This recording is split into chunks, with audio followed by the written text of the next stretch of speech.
Hi everybody, I'm back again. I just make another video. Today was a little bit of a rough day, so I thought I'd go ahead and add another video to my journal. Before I got in today, there was a bit of a tragic instance that I won't get into, and it kind of set the tone for the whole day. So basically, I've been servicing the ED, or the ER, and I could tell that what had happened, the tragic thing that had happened, had really affected the staff in a certain way.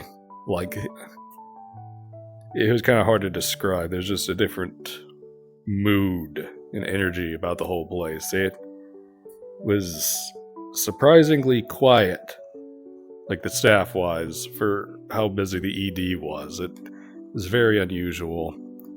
And I started noticing that I was being a bit affected by that too.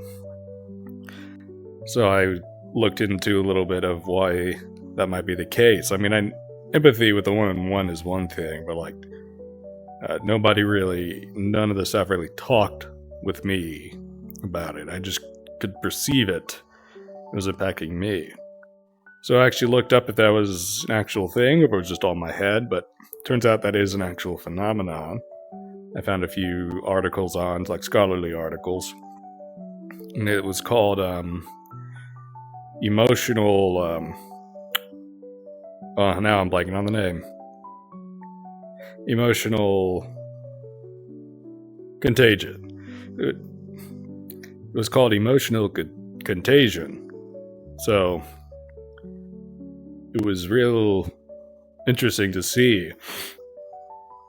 And it is an actual sociological phenomenon that happens in group settings where, one of the members of a certain group, if they have a perceived or a certain mood, whether it be a positive or a negative, it'll affect the whole group. And it's done through various ways. It doesn't have to be them explicitly talking about it.